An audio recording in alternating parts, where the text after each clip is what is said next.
Game week 1 of the Premier League 2025-2026 season has already been played, with 7 teams winning, 16 drew, and 7 losses across the board.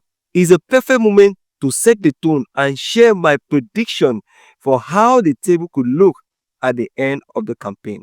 I will start from the bottom with the relegation battle, move through the mid-table clubs, onto the race for the European spot, and finish with the top 4 and title contender. So let's get right into it.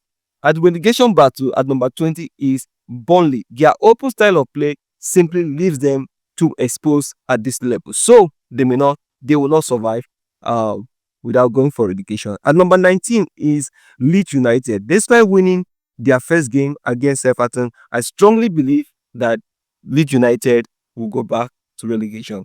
Number 18 is Wolves. I strongly believe that Wolves will go back to relegation. So that's my bottom 3: Burnley, Leeds, and Wolves. The team I expect to go down this season. At number 17 is West Ham.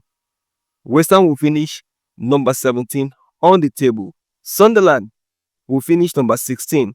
Of course, this newly promoted side won their first game against West Ham. So I believe they will try and they will survive.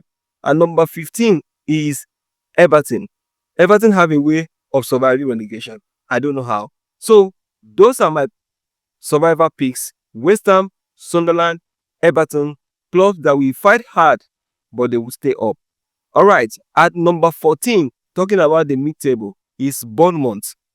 Bournemouth will finish 14th. Number 13, Brentford will finish 13th. Fulham will finish 12th. Of course, they have a stable midfield that keeps them clear of danger. At number 11th, Crystal Palace will finish 11th on the table. And number 10 is Brighton. Brighton will finish 10 on the table. Number 9 is Nottingham Forest. Of course, their defensive structure will help them to consolidate. Number 8 on the table will be Tottenham. Tottenham will finish 8 on the table. They are currently playing well. I pray they keep the momentum. So that's round up my mid-table from Bournemouth at number 14 to Spurs at number 8. Safe, but not threatening the top. All right, the European places. Number 7 is Aston Villa. Of course, they are tactically disciplined, and this makes them very, very tough to beat. At number 6 is Manchester United.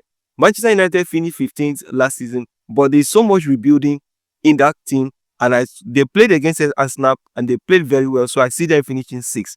Number 5 is Newcastle. Of course, Newcastle have been very, very strong. They are only losing Alexander Isak. So that's my European chase. Newcastle, Manchester United, and Villa will be fighting hard for continental football. So going to my top 4, my Champions League spot, Manchester City will finish 4th on the table. Of course, they have squad depth. They have a very strong coach that have been very, very good. They have quality signings. Arsenal will lose their second place position to Liverpool. So Arsenal will finish 3rd on the table. Liverpool will finish 2nd on the table. They have heavy investment and in the transfer market, bring in some quality player. So I feel they will finish 2nd. Chelsea will be number 1 on the table. So you have it: Chelsea, Liverpool, Arsenal, Manchester City make up my top 4, with Chelsea lifting the Premier League trophy. So this is my full prediction for 2025-2026 Premier League season, starting from the relegation battle all the way to the title race. What do you think? Who is too high? Who is too low? And who surprises you? Let me know your thoughts.